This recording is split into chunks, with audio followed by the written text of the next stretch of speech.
So, good afternoon all, to all present here in the pavilion and to all watching us online. My name is Laury Haytayan, and I'm the MENA Director at the Natural Resource Governance Institute, and I'm the moderator today of this session that is a joint session by the IMF and World Bank, titled Addressing Governance and Corruption Challenges in the Response to Climate Change. And to address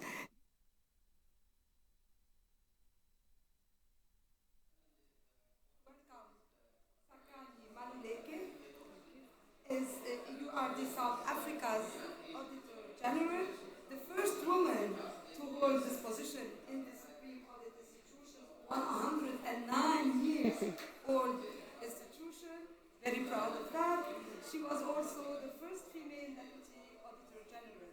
At present, Tsakani is also the chairperson of the Capacity Building Committee at the International Organization of Supreme Audit Institutions, and I lost it, and the vice chair of the Organization Development Initiative. Welcome, Tsakani, to the discussion. And we have also Shuang, welcome, is the acting global director at the Sustainable Finance Center at the World Resources Institute. She leads a team working on policy design and enabling conditions to meet the financing goals in developing countries. And their work includes transparency to enhance the finance ambitions and accountability of public and private financiers. Welcome. And with us online, we have Mark Robinson. He is the executive director at the Extractive Industries Transparency Initiative, EITI, which brings together governments, companies, and civil society organizations to promote governance reforms in the energy and extractive sector. Mark serves as the board secretary and is responsible for managing the international secretariat, fundraising, and financial management and oversight of implementation of its EITI 57 member countries. That's a lot of countries to manage. So welcome all.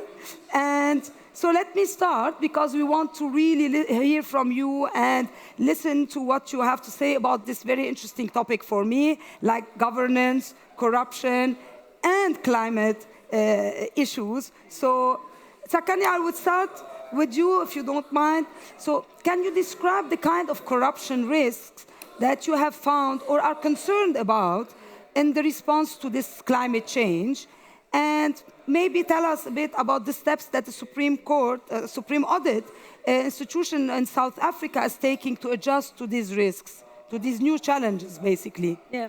No, thank you, Laurie, for this opportunity to join what is, I believe, a timely and most interesting conversation that helps us understand the link between good governance or poor governance and our ambitions in terms of climate change and how we fund it and actually implement what we want. I think it's commonly accepted that regular external audits by a credible, capable, independent auditor do add value into the systems of financial governance in any of our countries. When you have a good external audit function that performs its work well, and whose work is taken seriously, you do end up with much closer much better ability to contain the risk of corruption and the risk of leakage. As Supreme Audit institutions that get to audit government in all its public entities across the different spheres of government, we do come across risks and instances where weak financial governance does lead to financial leakage and does stand in the way of realizing the ambitions set out when those programs were designed. A couple of examples I'll share with you. At the central government level, if funds are earmarked for green projects, but then are not governed properly, you run the risk that they will not be used for the intended purpose. And this is particularly true for countries that don't have stable public finance management processes and governance arrangements. And also true when it is developing countries who tend to have much more vulnerable fiscal realities, fiscal burdens, and therefore the risk then increases in terms of those funds not being applied in the way that's been intended. At the level of project implementation, what tends to happen is that these projects are then designated to particular institutions or government entities. And if within those institutions there aren't credible controls, there isn't the ability to prevent problems for leakage, to detect them when they happen, and to drive consequence management so that over time you have a culture and a set of systems and controls that make for good, strong, stable, performing institution, then the risk of leakage then increases. So what we're finding is that in our context, aside South Africa, we found that it is useful to keep investing in ensuring that the work we do does help to strengthen the public institutions that are seized with this work. So the things we do, and we operate on the basis of a constitution that guarantees our independence. We also have a regulatory framework that gives us additional powers. I'm going to touch on 4 things, but very briefly. The first thing we do is South Africa can audit every single public institution across the different spheres of government, central government, provincial government, which is the next tier, or local government, so the municipalities. And that's quite important. We audit each and every one of those every single year. And in our audit, we look at financial information, we look at performance information to see whether or not set objectives are being realized and reported as such. And we also look at compliance. Compliance with the law and other policies that have been set. And that's quite important because that's how you have integrity in an institution.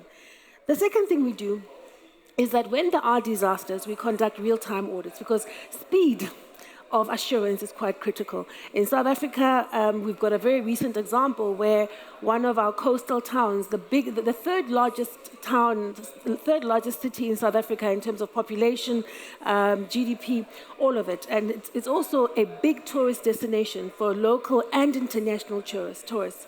It has had 2 major flood disasters in 1 year, which had a major impact on people's homes, on infrastructure owned by the municipality, but also owned by other spheres of government. It also had a great impact in terms of the need for social relief. So government had to act quickly in that emergency. And the work we were able to do was to give assurance around how the funds that were being deployed to respond to that disaster were going to at least make sure they were delivered in the way that was designed and ultimately build strength and resilience in institutions. That's the second thing we do. The third thing we do as South Africa, we make it our business to spend time with people in what we've called an accountability ecosystem for every institution. We recognize that if a disaster happens within a municipality, let's say, for example, as an institution, they still have to work, yes, within the institution, but there are other players in the provincial government, in the national government, there are other players in the legislature, there's civil society in the mix, all of them with different roles to play in strengthening the performance, the integrity, transparency, and accountability of that institution. Maybe the last thing we do as South Africa relates to some powers that we have. We have additional powers which allow us to complement the accountability and consequence management processes in the public sector in South Africa. We don't take over the duties of the people who run the institution, but what we do when the person appointed to run the institution doesn't act on our recommendations and doesn't do what they're supposed to do to strengthen controls, to instill discipline, to do fund recovery, to protect resources, to deal with law enforcement so that matters can ultimately result in punishment where it's required. If they don't do that, then the Office of the AG is in a position to issue recommendations, to refer matters for investigation, to then issue binding remedial action, and ultimately issue a surcharge to that official that failed to do their work. And that's quite important. We don't take over, but we do complement and we do enforce accountability in our own way.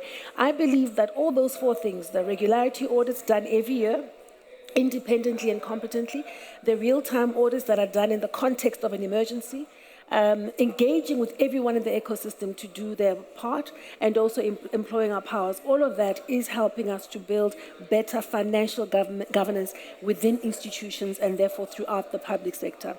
Thank you, thank you. You did a great job at the end summarizing what is essential. And I guess like everyone is talking about the loss and damage fund and everybody is happy. At least now there is money in it. But I guess like there's a lot of work to be done about like the mechanisms that need to be put to make sure that the money is going to the right place and it is implemented in the right way and benefiting people at the end. So we'll come back to more. So Shuang, let's go a bit again based on your experience and this time in the carbon offset market. So I have like many questions in one question for you.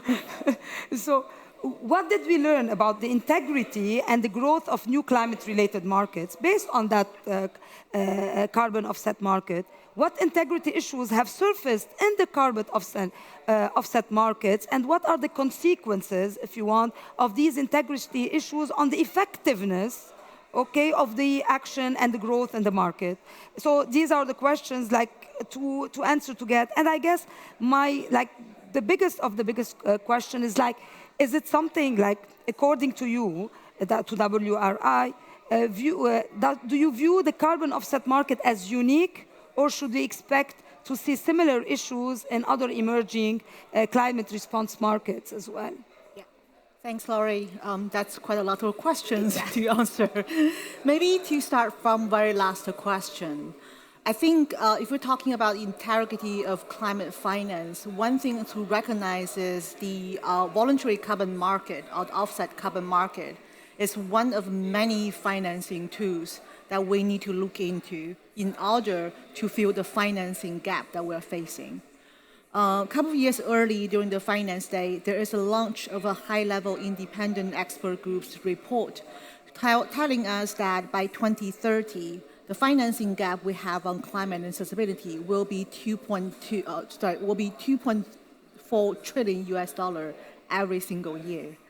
I personally doubt that with the voluntary carbon market, we'll be able to get even that close to closing that financing gap. So that's very important for us to look at, yes, carbon market, because we need every single solution to keep on the table to close the financial gap. But we need to look at, for instance, to reform the fossil fuel subsidy, to look at carbon pricing, including compliance carbon market, and also blended finance and credit enhancement mechanisms to mobilize all the financial sources that we can think of to close the financial gap. And then talking about the integrity of voluntary carbon market, I think there are 2 points are essential to ensure the integrity of it, and that's based on the challenges we have seen. For voluntary carbon market, the most important value of why investors are looking at those options is the climate mitigation impacts they are looking at. So whether the projects are creating the promised impacts, it's essential to build the confidence and also ensure that the money is used in the right way. The challenges we have seen are on the standards of how to measure and evaluate the impacts, the mitigation impacts of a voluntary carbon market. We've seen different discussions on the methods that's being used to evaluate the impacts. They're more or less built on the same rationale, but when we're talking about very different sector-specific carbon market projects, we keep hearing about concerns on how the methods can be more localized, used, and also how to monitor the utilization of those methods. That's absolutely one of the barriers that we have seen. At WRI, we actually helped and tried to develop some tools to help with this issue. For instance, we've co-developed the greenhouse gases protocol, which has been used to monitor the GHG emission and can be used for certain projects. For projects like forest restoration, we've also have certain tools, so-called Global Forest Watch, where we use satellite data to help with monitor the change in as a result of certain projects. That's probably where we can look into how those kind of methodologies and tools with open data can help with the accountability and the integrity part. The second part on the impacts of those voluntary carbon market, and for many of the voluntary carbon market projects, we're looking at small, sometimes even very macro level projects. And if we're only looking at the mitigation impacts of those projects, they're never going to be that competitive with larger scale ones.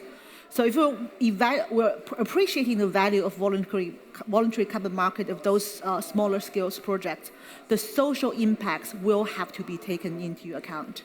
And this is even more challenging to quantify the social impacts compared with the mitigation impacts.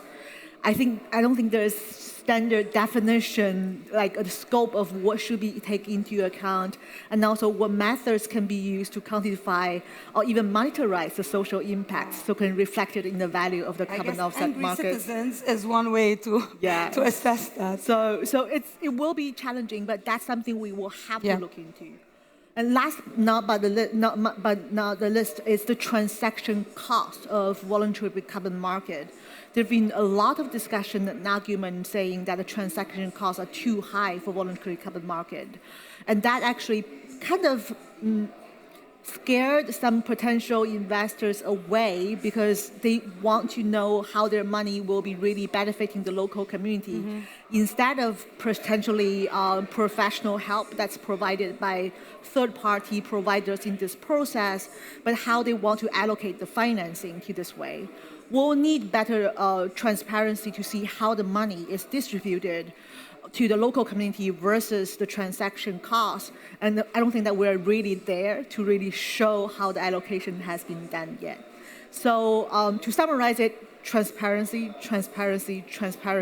is what we need to ensure the integrity of the voluntary carbon market. Yeah, so that's music to my ear, like transparency and open data and monitoring and watching. All of these words, I think like they were like for years and years, something that we were like at least going to and asking now Mark Robinson on EITI, which is like more, it started as watching oil and gas sector and wanting more transparency, wanting more open data. I think now this is a history that we have fought so much for it. And now with these new sectors like climate finance projects or climate-related projects or energy transition projects, I think you're reminding us that we need to go back to basics, which is about transparency, open data and that, and not to think that we can just bypass that and continue. Very interesting insight. So let me go to Mark. Mark, a question for you, and thank you for being with us online. What corruption issues do you see as being the most central to an effective international response to climate change? Thanks so much, Laurie, and sorry not to be with you in person. I was until 24 hours ago, and now I'm back in Oslo, 40 degrees lower than it is with you. Thank you. So adjusting to that new environment. Let me just start with three big statements. We believe that there is a tendency to think of investments in a green energy transition are necessarily clean. We think that assumption is flawed because we believe that bad money is always going to follow fresh opportunities. And we've documented some of this in a report we released during COP around looking at the evidence so far in the renewable energy sector, which is trying to learn lessons from our experience in oil, gas, and mining. The second is we are concerned that the failure to recognize or address corruption risks will itself impede progress on the energy transition. And the third is lesson learning. We have 20 years of insight and experience, not only from oil and gas, but also importantly from mining, which offer important entry points for risk mitigation, and we believe some grounds for optimism. And perhaps, Laura, I'll just focus down then on critical mineral supply chains, where a lot of our work on the energy transition is now concentrating. And three particular points regarding that. One is that we need to learn lessons from past mineral booms, where rapid growth has been associated with a whole range of challenges, both governance and corruption challenges, but also environmental harms, the risk of creating or deepening social conflict, and price shocks in global mineral supply chains. The second is that we believe that governance weaknesses can and have at times disrupted mineral supply chains required to meet the expansion in low carbon energy technologies. But on the plus side, we do think there's elements of some solutions which are partly around enhanced transparency and accountability, but also just simply better data and reporting systems, Laurie, as you suggested earlier. So at the AITI, yes, we're present in 57 mineral and natural resource-rich countries around the world, roughly growing at one a year. And our core mission is to promote more public understanding of natural resource wealth on the part of a country's citizens, but increasingly using our data to inform real-time decision-making and to meet a huge increase in demand for information and knowledge from local communities who are ultimately affected by the expansion in mining projects to meet global demand. That demand is growing day by day, and virtually every conference I go to on mining has that as a key focus. What's in it for local communities? How will they benefit? What jobs will they get? What services will they receive? What infrastructure will be put in to ensure they benefit from the fruits of this huge expansion in mining? So all those areas are reasons that we believe that multi-sector dialogue is critical. We are founded on a structure where governments, companies, and civil society can sit together and review progress with reporting against a global standard for good governance in oil, gas, and mining. We believe that offers lessons both for critical mineral supply chains, but also the renewable energy sector. Specifically, some of the very crucial risk areas within around corruption then is that we believe that these are associated, one, with a observed tendency to fast track licensing approvals. And we've seen changes already in a number of countries to facilitate it, not least to address the very real problem of incredibly slow permitting processes, which themselves have been opaque and not well understood. So it's understood why there is this tendency to fast track licensing approvals, but there are risks in doing that to cut corners, because the risk is, of course, the wrong people end up with the licenses. They may be politically exposed persons who themselves are not fully transparent in their own declared ownership of companies that can benefit from the process. And there's a risk of backhand deals during fast permitting processes. And we're seeing this in Brazil, Peru, and Australia, for example. A second area of risk in corruption is around procurement awards, especially for investments in infrastructure, in energy transmission, for example, and how those awards are in turn allocated. And work done by the Open Contracting Partnership is especially helpful in opening up the public procurement process in that regard. A third risk area is commodity trading. It's surprising how little focus is given to the movement of products between countries. Ultimately, these have to be shipped or sent by rail, but mainly shipped from sources in which they're produced to the ultimate consumers. And there's a whole series of specialist companies that conduct that business. They also produce loan finance in relation to future shipments.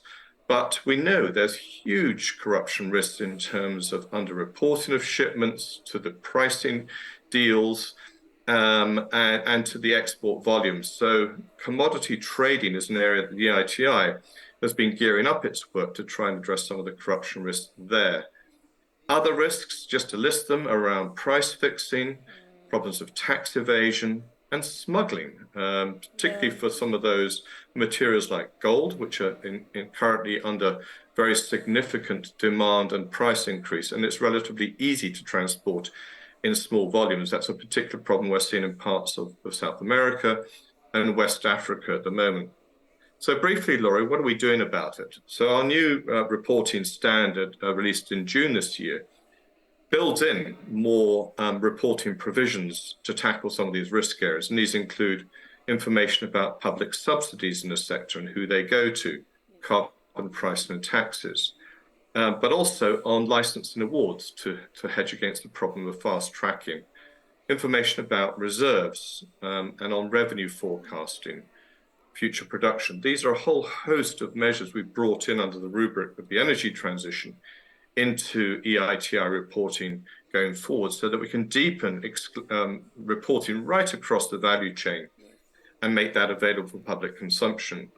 And I was really interested to hear from Tsakani earlier about the critical role of supreme audit institutions, who we see as a really important audience for the kind of data and information we're producing, particularly around beneficial ownership, transparency, and some of the opaqueness in contracting.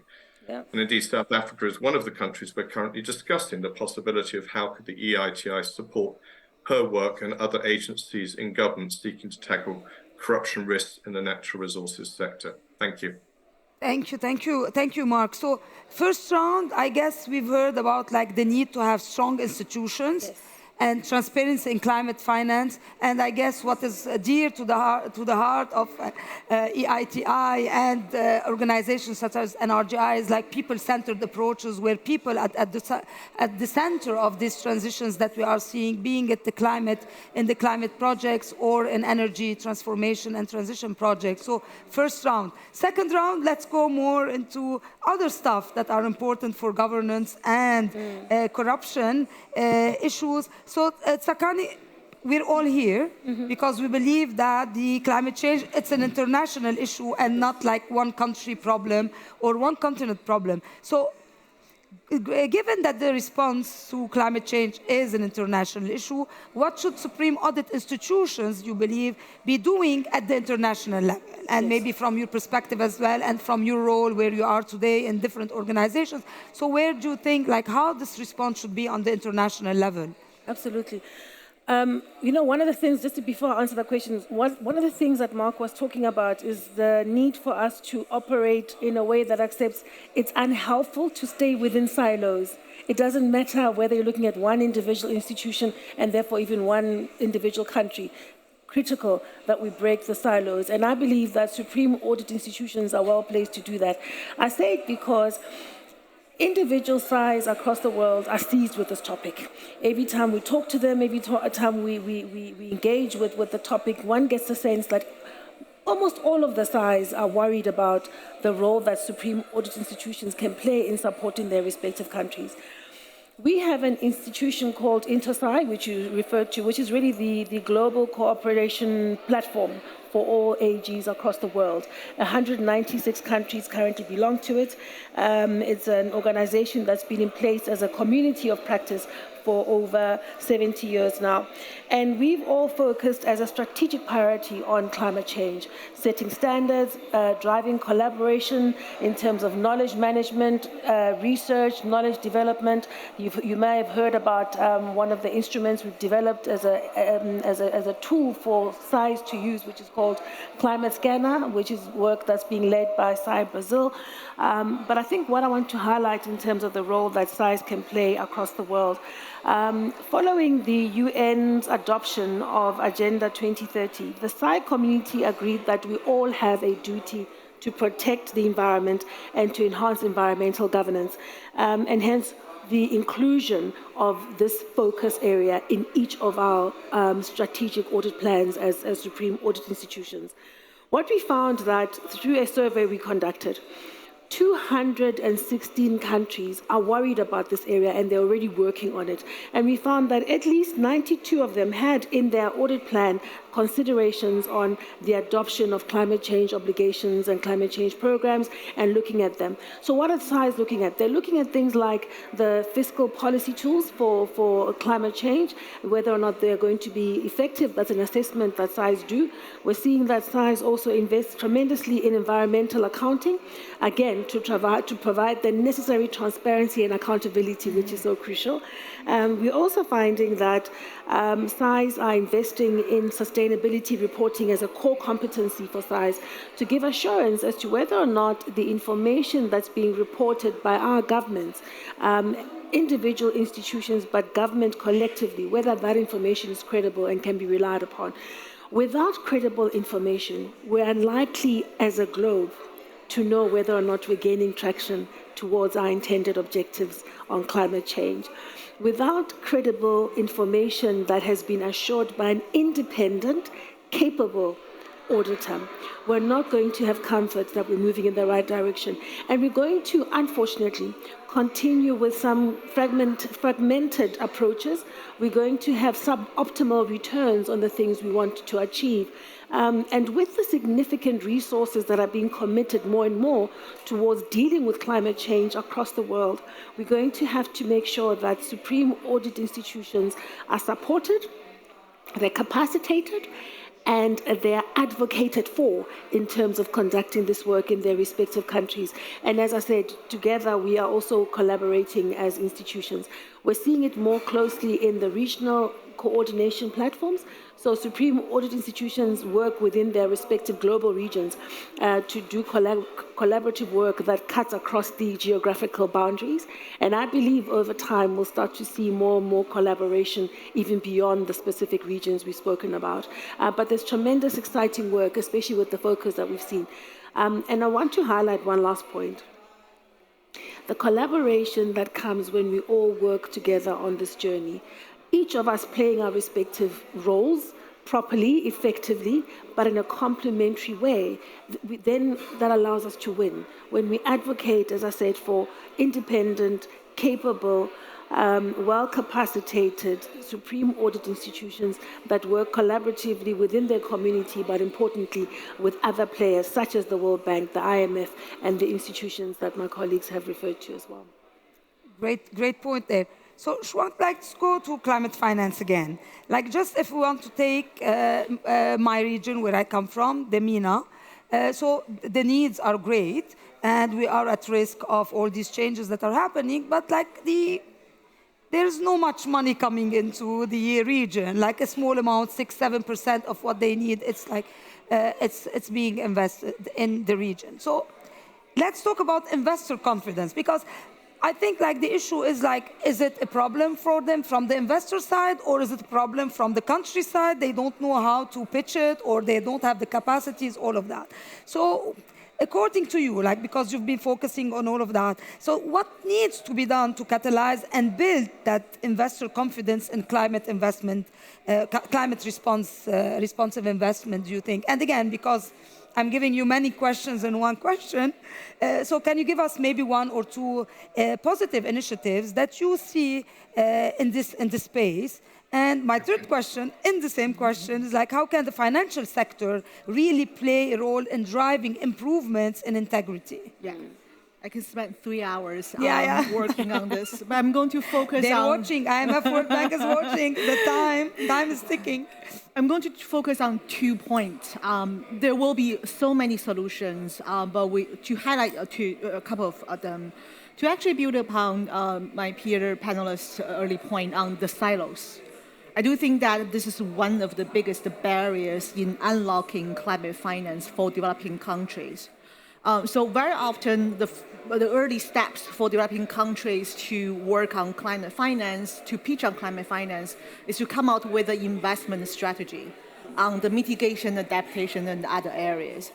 It's very much data-driven, data-intense for developing country government to come out with this investment strategy. And climate finance data that's needed to support this strategy is so dispersed across different sectors and also at different levels. We're talking about the energy sector, we're talking about transportation, urbanization, and building sector. Very often there isn't one government agency who has all the data needed to come out with the investment strategy. And also because we want to talk about how the climate finance can be channeled through the national to subnational and ultimately to local community. That adds on another layer of complexity of who can have the data to support investment strategy. So that's one of the biggest barriers for developing countries to come out with a strategy. And WRI has been working on how we can help with providing the data. For instance, in Colombia, we've worked with the Ministry of Finance in Colombia to come out with a climate finance tracker. And the idea is how we can come out with the guidance, how we can have the methodology, how we can provide the data sources to come out and inform the investment strategy practices. So happy to see how such a tool can be developed and also can be utilized in other countries, providing the data that's needed. The second point, I also want to emphasize on the private financial institutions' role in there. For instance, we've heard actually in COP and also started a couple of years back, many private financial institutions have taken commitment of make their investment net zero. However, are they really making the progress as we want to see? Are they making the progress fast enough and good enough? So it's very important to see how their progress has been. Again, talking about silos, the private financial institutions very often have this piece of climate finance information in one of their reports, and then all the other information is in different areas. So we and many other peer organizations have been working on how can we create a more comprehensive framework to really evaluate the private financial institutions' progress towards their net zero commitment. If you actually just Google net zero tracker, you can find tons of tools, including WS1. So I think will be very essential if private financial institutions have the words, let's see how they are making progress towards it and with the best available information and create some go-to place instead of asking us to go to different places and spend tons of time working on it. So that's how we can work on the integrity of that part too.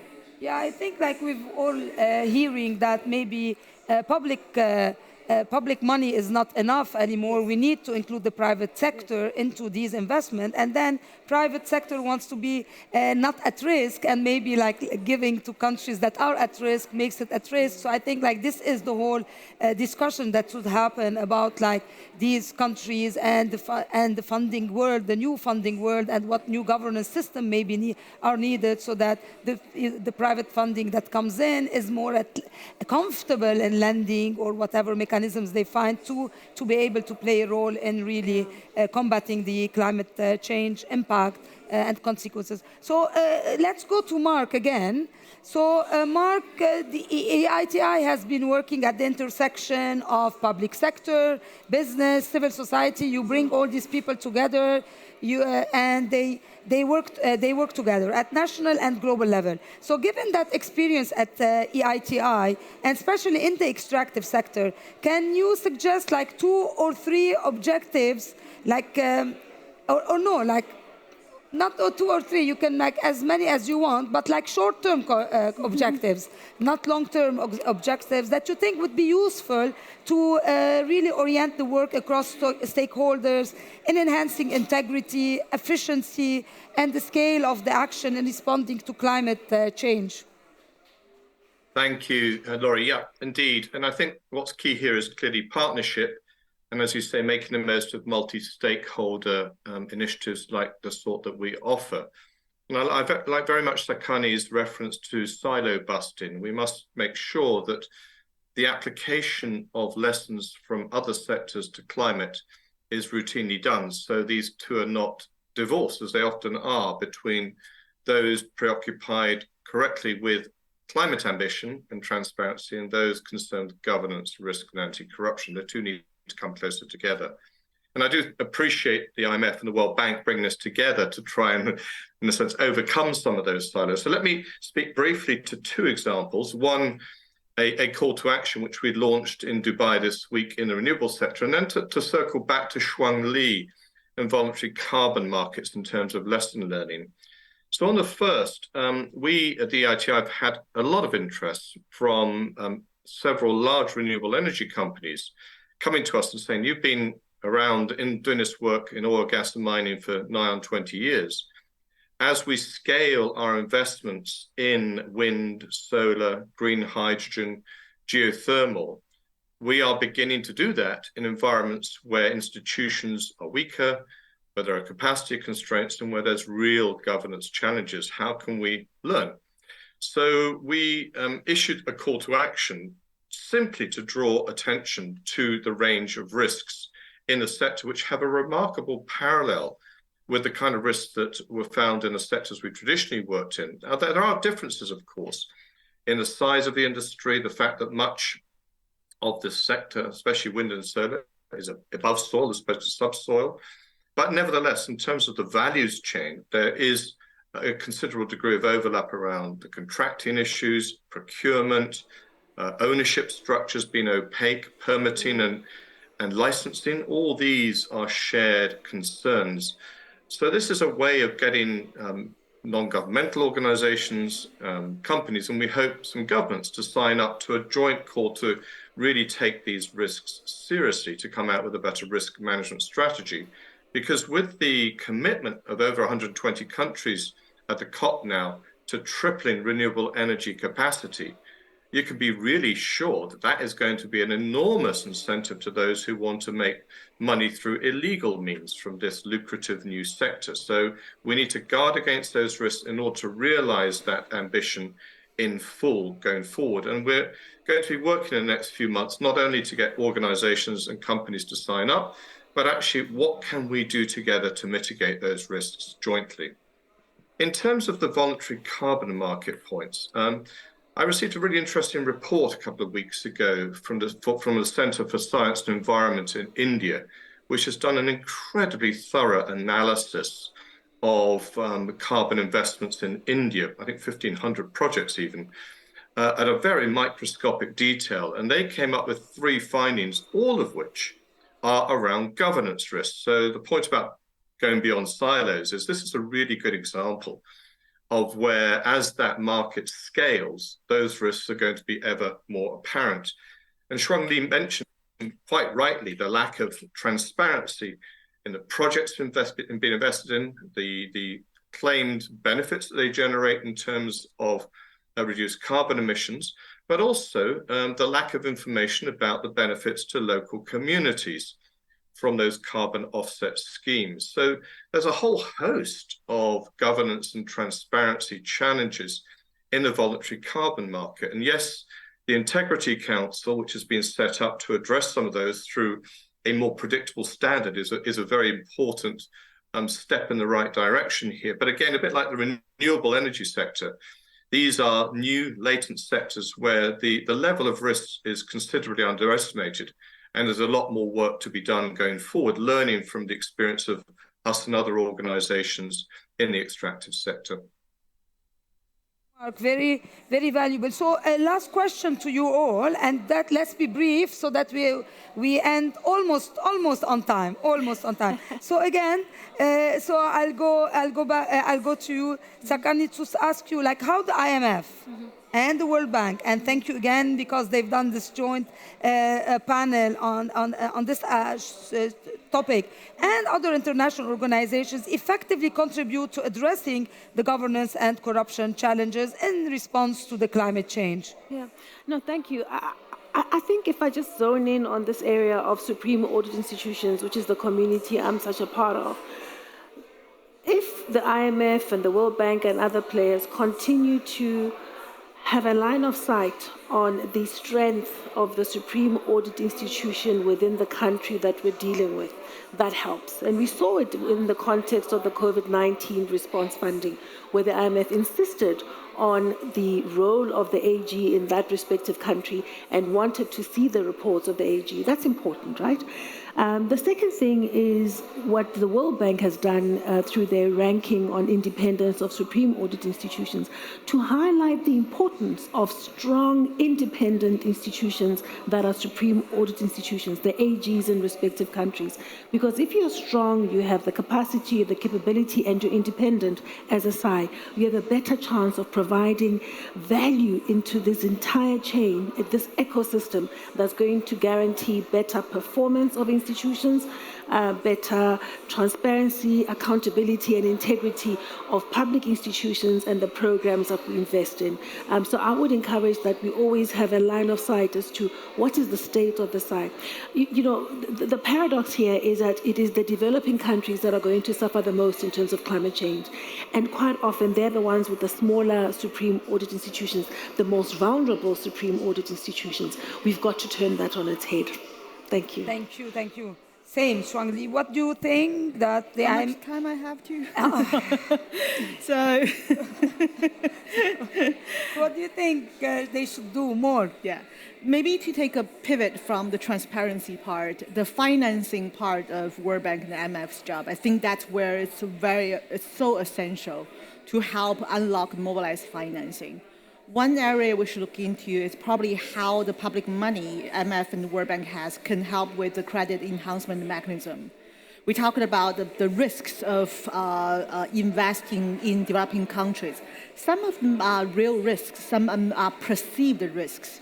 How can the public money from World Bank, IMF, and the other MDBs help to unpack the risk situation and help the investors to boost their confidence by risk sharing, de-risking, and other mechanisms at the disposal? That will be one of the most important things that the public financial institutions can do. Thank you. And Mark, what do you think the IMF and World Bank and other organizations need to do more and better and efficient to address these challenges? Well, we work very closely with the World Bank Group and the IMF in our work, especially in the countries in which we have EITI implementation ongoing. For the bank, in particular, as it builds out its work on responsible mining, to double down on and helping countries, producer countries, maximize the benefits, both to their economies and in terms of job creation. Governance and corruption risks have to be absolutely central to that work going forward. So for the bank, it's about making sure that work is amply supported by the global governance practice and other parts of the World Bank, even though it's centered primarily within the energy and extractives practice. This is a cross-bank opportunity that we're happy to continue supporting. The IMF, a very close partner in many countries where they are a keen user of the data being generated by EITI reporting, particularly on the revenue side. And this is one to watch, of course, because as the sector is rapidly evolving, there's going to be massive changes in the revenue base of countries, whether if they are fossil fuel dependent over the medium to longer term, a radical shift in the underlying revenue base facing those countries as global demand further moves away from fossil fuels, and they may face risk of stranded assets and diminishing domestic revenues. And then there's also countries which are trying to double down on strategic minerals and the expansion of mining to make sure that the revenue systems in place are indeed generating the expected benefits for countries in the form of jobs, infrastructure, and services, and helping those countries achieve their SDG goals. Thank you, Mark. So I guess there's a lot to do for the IMF and World Bank. You're still relevant for the future world that we are trying to build, a clean world. And there's work for governments as well to do a lot to do. They don't want to miss this new chance that they have to build better and to build green. So Tsakani, Maluleke, thank you, Auditor-General, South Africa. Shuang, thank you from the World Resources Institute, and Mark Robertson, thank you from the EITI. Thank you all, and thank you for the World Bank and IMF for this session. And thank you all for being here, and thank you all who are watching us online. Spread it through social media. Thank you. Thank you. Good job.